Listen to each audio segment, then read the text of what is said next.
Bismillahirrahmanirrahim. Assalamualaikum warahmatullahi wabarakatuh. Waalaikumsalam warahmatullahi wabarakatuh.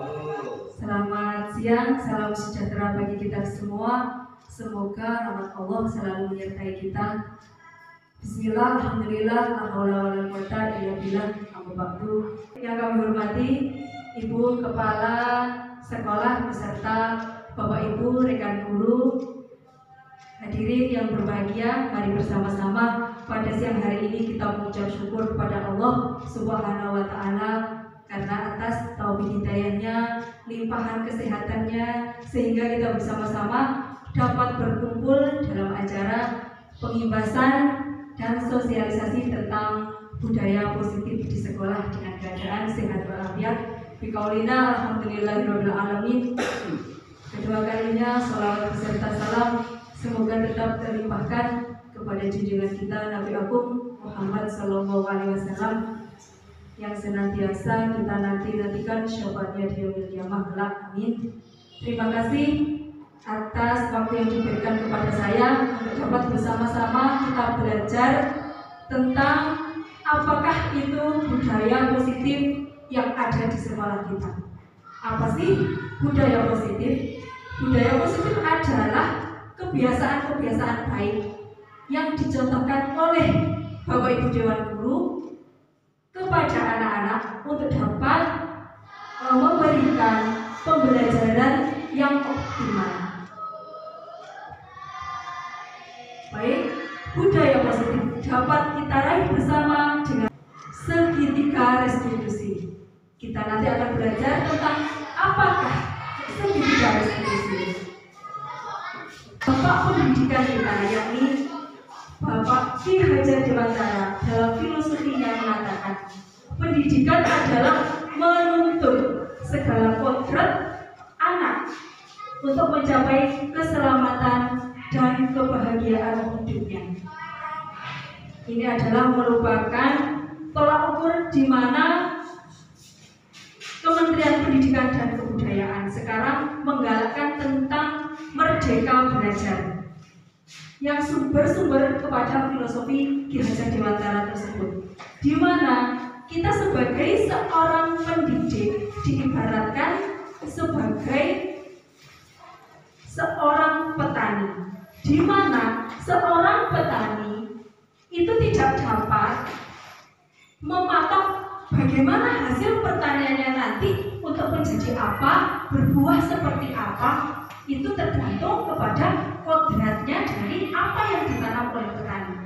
Seperti kita sebagai seorang guru, kita tidak dapat mematok bagaimana nanti anak didik kita akan menjadi apa, insinyurkah, presidenkah, menterikah, dan sebagainya. Atau bahkan anak-anak nanti menjadi pedagang, menjadi apapun sesuai kodratnya. Kita sebagai seorang guru adalah tugasnya menuntun. Kita tidak mendikte, di mana pendidikan itu hanya berporos kepada seorang pendidik.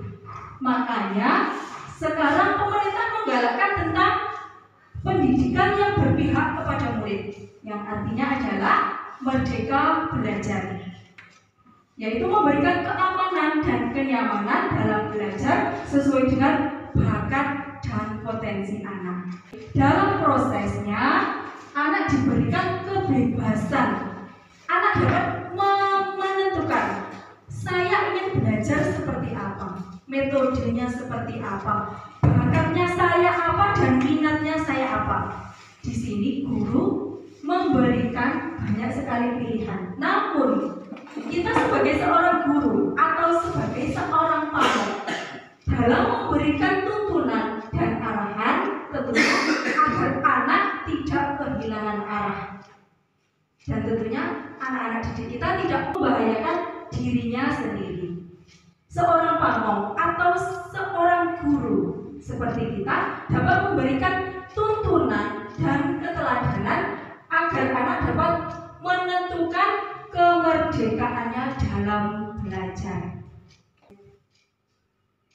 Sebelum kita belajar tentang restitusi atau mendisiplinkan anak dengan cara tidak menghukum, kita mulai dari kedua, bagi anak-anak dan juga bagi kita selaku Bapak Ibu Dewan Guru. Oleh karena itu, sekolah harus memberikan kenyamanan dan juga keamanan serta menjamin program pendidikan yang merdeka, di mana mereka bebas belajar. Hal ini terinspirasi dari filosofi Ki Hajar Dewantara yang menekankan pada semangat dan cara mendidik anak Indonesia untuk menjadi manusia yang merdeka batinnya, merdeka pikirnya, dan juga merdeka raganya.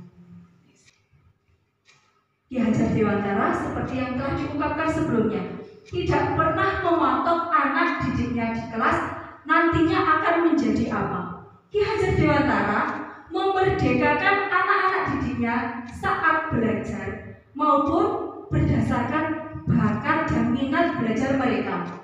Nah, bekal itulah yang harus dibawa anak Indonesia untuk berdaulat, untuk menentukan dirinya sendiri. Oleh karena itu, sekolah memiliki peran penting untuk dapat menuntun bagaimana bakat dan minat anak tersebut sehingga mempunyai tujuan yang jelas. Hal ini dijabarkan oleh visi dan misi di sekolah kita.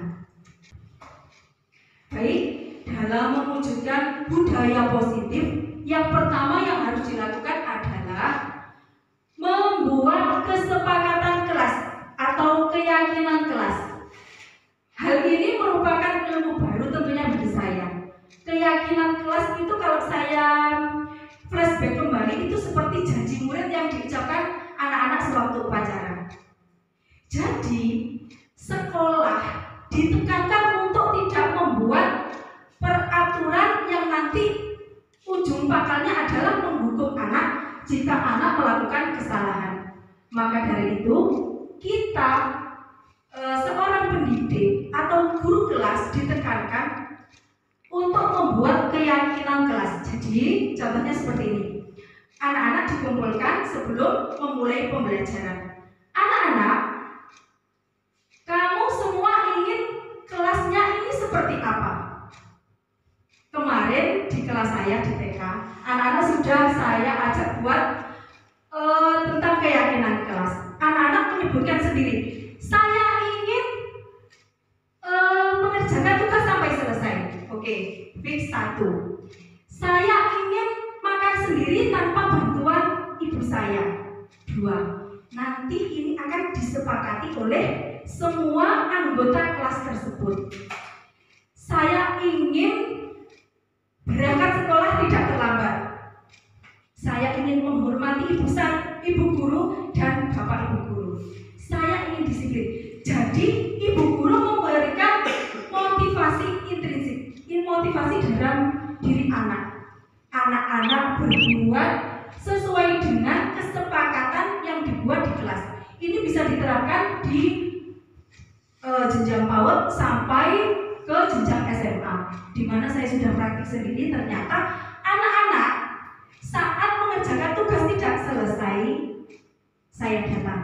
Kemarin anak-anak membuat kesepakatan seperti apa? Teman-temannya menyebut mengerjakan tugas hingga selesai, sehingga anak tersebut mengetahui, oh ini loh kesepakatan kelas yang telah saya buat. Sehingga bu guru tanpa memarahi atau memberikan hukuman, anak-anak sudah belajar menumbuhkan budaya positif dari dalam diri mereka sendiri. Saya harap setelah sosialisasi ini, Bapak Ibu Dewan Guru dapat melaksanakan membuat kesepakatan kelas atau keyakinan kelas. Nanti bisa dituliskan anak-anak sendiri, lalu ditempelkan di dinding kelas, sehingga anak-anak itu setiap masuk kelas, anaknya membaca, oh saya harus mengerjakan tugas sampai selesai, saya harus membuang sampah pada tempatnya, saya harus datang tepat waktu. Karena apa? Itu seperti peraturan yang mereka buat sendiri. Seperti itu. Itu adalah satu di antara hal-hal untuk dapat mewujudkan budaya positif di sekolah. Jadi itu untuk menekan bagaimana anak dapat nyaman datang ke sekolah tanpa takut ada hukuman ini, itu, dan sebagainya. Jadi peraturan itu dibuat oleh mereka sendiri, disepakati oleh mereka sendiri, dan dilaksanakan oleh mereka sendiri. Next. Baik, yang selanjutnya adalah penerapan di segitiga restitusi. Baik Bapak Ibu, mari kita pahami bersama apa yang dimaksud oleh segitiga restitusi, agar kita bersama-sama dapat melaksanakan praktik baik ini demi melaksanakan pembelajaran yang optimal untuk anak-anak. Next. Baik, restitusi adalah proses menciptakan kondisi bagi murid untuk memperbaiki kesalahan mereka, sehingga mereka bisa kembali ke kelompok dengan karakter yang lebih kuat. Ini masih berhubungan dengan cara mendisiplinkan anak tanpa menghukum, di mana segitiga restitusi ini merupakan tahapan atau tindakan yang dilakukan oleh guru untuk membawa siswa mentaati kesepakatan kelas yang telah dibuat oleh mereka sendiri dan mengakui secara sadar dan terbuka ketika anak-anak melakukan kesalahan. Anak-anak merasakan kenyamanan ketika sudah berperilaku jujur dan terbuka. Segitiga restitusi ada 3 tahapan. Saya akan menjelaskan secara singkat. Yang pertama adalah menstabilkan identitas. Yang kedua, validasi tindakan yang salah. Yang ketiga adalah menanyakan keyakinan. Yang pertama tadi, ini adalah merupakan gambar dari segitiga restitusi. Bagaimana kita mendisiplinkan anak didik kita yang telah melakukan kesalahan dengan tanpa melakukan hukuman. Baik, sebagai contoh, ada anak yang membuang sampah tidak pada tempatnya dan ada teman lain yang mengetahui sehingga melaporkan kepada Bapak Ibu Dewan Guru. Sehingga kita bisa memanggil anak tersebut. Ini contoh kecil, karena pada kenyataannya kesalahan anak yang dibuat tentunya sangat bervariasi, tidak segampang atau seringan membuang sampah pada tempatnya. Ini kita buat contoh seringan mungkin ya. Ada anak yang membuang sampah tidak pada tempatnya. Bapak Ibu guru tidak langsung kamu harusnya membuang sampah pada tempatnya. Tidak seperti itu. Jadi kita ngajak ngobrol dulu anaknya. Anak yang melakukan kesalahan tentunya langsung down. Anak langsung merasa bersalah, menunduk dan menyalahkan dirinya sendiri. Disinilah peran kita sebagai dewan guru untuk dapat menerapkan segitiga restitusi. Yang pertama tadi adalah menstabilkan identitas anak tersebut. Mohon maaf, ini contohnya Mbak Ayu tahu, Mbak Ayu dipanggil Bu Alma ke sini, ada apa? Tentunya dia tahu kesalahannya. Saya membuang sampah tidak pada tempatnya, Bu. Tapi saya itu cepat-cepat mau masuk ke kelas. Itu sudah pasti.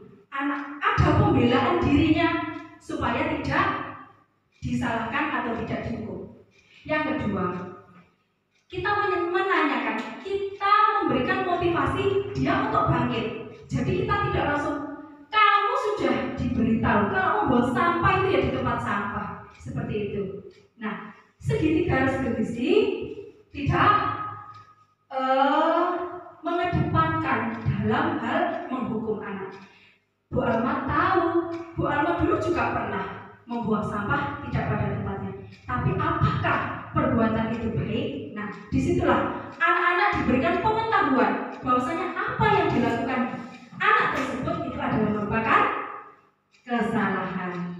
Yang kedua, setelah kita menstabilkan identitas, anaknya mulai mau membuka diri.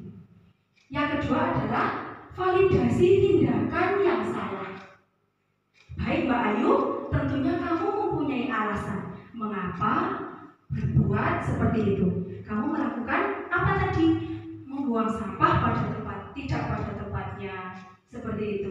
Alasannya, kamu pasti punya alasan. Disitulah terjadi tanya jawab, di mana seorang guru dapat memberikan pembelajaran, di mana nantinya anak-anak akan bertanggung jawab pada kesalahannya tersebut. Nah, adakah cara yang lebih efektif supaya Mbak Ayu dapat membuang sampah pada tempatnya? Banyak sekali pertanyaan-pertanyaan pemantik, di mana seorang guru seminim mungkin memberikan hukuman untuk anak-anak didiknya. Disitulah tanya jawab pemantik itu dilakukan, sehingga anak-anak itu mau membuka diri. Karena ini contoh kecil, sehingga tidak banyak terjadi percakapan seperti itu ya. Karena persoalan ini kemarin terjadi di TK. Tentunya kalau di SD seperti yang kita ampu, permasalahan itu pasti banyak sekali terjadi yang lebih berat. Contohnya tawuran, contohnya pembulian, seperti itu. Di sini saya memberikan sosialisasi agar panjenengan, agar kita semua dapat membuka diri bahwasanya hukuman itu hanya akan memberikan rasa dendam bagi anak didik kita. Tidak menutup kemungkinan anak-anak akan mengulang lagi kesalahan yang sama. Baik, yang ketiga tadi adalah validasi tindakan kelas. Jika panjenengan sudah membuat kesepakatan kelas yang sudah disepakati bersama, tentunya anak-anak akan melaksanakan apa yang mereka sepakati, yang mereka yakini bahwa hal tersebut itu adalah salah. Kita hanya mengingatkan, kita kan sudah membuat kesepakatan kelas, kita tidak boleh membuang sampah sembarangan. Apakah Mbak Ayu dapat melaksanakan setelah ini? Disitulah Bapak Ibu Dewan Guru, bahwasanya segitiga restitusi itu sebenarnya sudah seringkali kita lakukan, cuman kita tidak tahu karena tidak ada sosialisasi tentang hal tersebut. Disinilah kita dituntut untuk meminimalkan hukuman jika itu memang tidak diperlukan. Anak-anak bisa menyadari kesalahan. Anak-anak nantinya akan memiliki motivasi intrinsik atau motivasi dari dalam diri mereka sendiri. Oh, sebenarnya saya itu loh tidak boleh gendut. Sebenarnya saya itu loh sudah sepakat saya harus membuang sampah itu loh di tempat sampah. Saya itu loh sudah menyepakati bersama teman-teman, saya itu loh harus berangkat pagi. Seperti itu. Mari bersama-sama kita membuka mindset kita.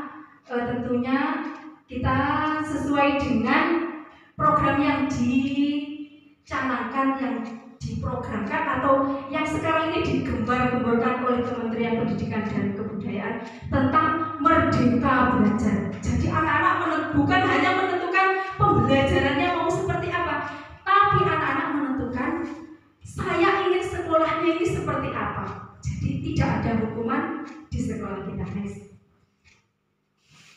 Next, ini adalah contoh tentang permasalahan yang terjadi di sekolah. Next. Baik, Bapak Ibu Dewan Guru, sebagai akhir dari pembahasan kita pada siang hari ini adalah seperti filosofi Ki Hajar Dewantara yang sudah beberapa kali saya sampaikan, bahwasanya apapun yang dilakukan oleh seseorang itu hendaknya dapat bermanfaat bagi dirinya, bagi bangsanya, dan juga bermanfaat bagi sesama. Demikian demonstrasi penjabaran tentang praktik baik di sekolah, budaya positif di sekolah, bagaimana cara kita mendisiplinkan anak dengan menggunakan segitiga restitusi.